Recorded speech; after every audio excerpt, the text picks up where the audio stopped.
What's up, everybody? As of tonight, we've officially reached 1,000 subscribers on this channel, and I am super happy to see all the positive responses I've gotten. I know I've got things to improve on, but just seeing the reactions from everybody, it's like 97% positive, means I've got a good foundation to work from in future videos. I love reading a lot of the comments, too. This is full of people that are remembering a lot of stuff from their childhood watching these movies.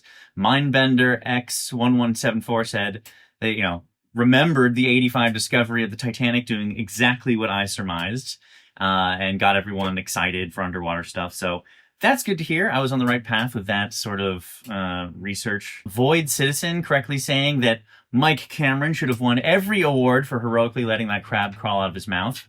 Absolutely correct, Void. Very, very well said. I love seeing the comments, too, from people correcting me on stuff. There's nothing wrong with being wrong, as long as you learn from it. I learned that when I was joking about Bud and his homie getting crushed by the weight of 16 elephants, or whatever I said, after jumping into water pressure at 900 psi. That's 16 in number of elephants standing on your face. Turns out that joke was wrong. Saturation diving means that your body is acclimated to that pressure, so they would have been totally fine just being out there at, I think it was like 2,300 feet, something like that, pressure-wise. They would have been freezing cold at that depth, but they would not have been smooshed. So really interesting to learn that. Wool, I already knew this, but wool does keep you warm even when it's wet. Although I think at that stage when they came up out of, the place, that it would have been better for them to just strip off all the wet clothes and get some dry ones.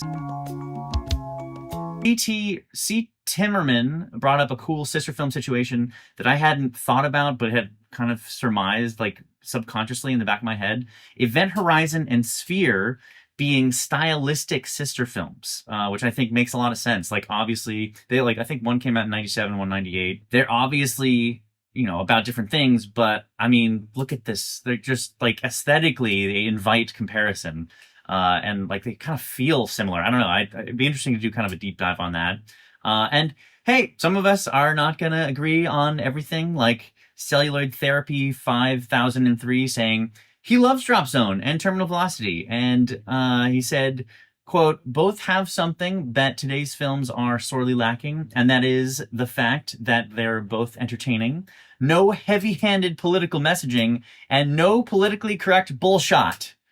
Which I think you're right. There is no politically correct bullshot in either of those films. Well, first off, your comma usage, it's a little liberal there, guy. But also, I was hoping to make this clear in my section about different kinds of bad movies, but I do enjoy both of those films. I love Terminal Velocity and Drop Zone for different reasons. In the 90s, growing up, the Terminal Velocity was, for some reason, was on TV like all the time, and so whenever I saw it on, I always watched it. Just because something isn't good, or like I describe something as bad, doesn't mean it's not worth watching or worth enjoying on certain levels. Those two are definitely in that category. So maybe I was a little too heavy-handed when I said awful films. I meant bad films, of which they are. But they're totally fun. Yes, I also know this is the only video essay on the channel right now. You bingers wanting more content, I see you. I am just like you. And I am sorry this is the only video on the channel. On that front, I do have some good and bad news. The good news is I have a jillion more videos I want to do. A lot of them are about movies, but a lot of them are on very different subjects. One video I want to do on football, American football, one on abiogenesis, one on the Civilization franchise of games, and one on an alternative history of America in the new millennium. So safe to say, not just movie criticism and film analysis, although there's going to be a lot of that too. That's sort of, my background. But I've got a lot of things I'm interested in, and I hope you will get excited about those things through these video essays, regardless of what they're about. At this exact moment, however, I'm fully engaged in producing a mini-series for my other channel, East Point Pictures.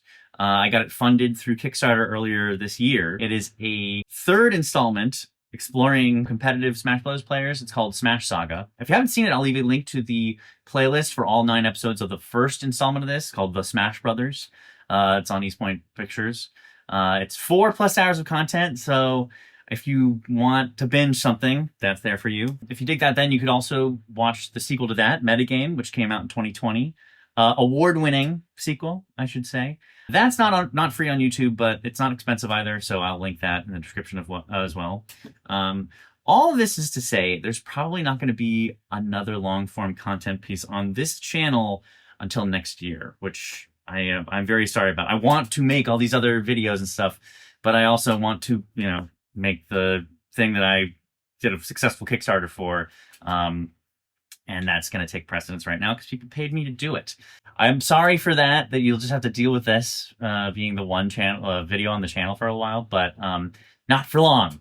Not for long. Next year is a new chapter. So much love to you guys. Thank you so much for all the support and the kind comments and the interesting stuff that you've been saying. Thank you for buying all the the sand stacking kits. They're flying off the shelves as in like I sell like maybe one every couple days, but that's a lot for me. I have done no other advertising for it, so I appreciate the support. Appreciate you guys. Thank you so much for subbing, getting us to 1,000 subs in 3 weeks, which is amazing. And yeah, I'm super excited for more. Until then, I'll talk to you in the comments. Peace.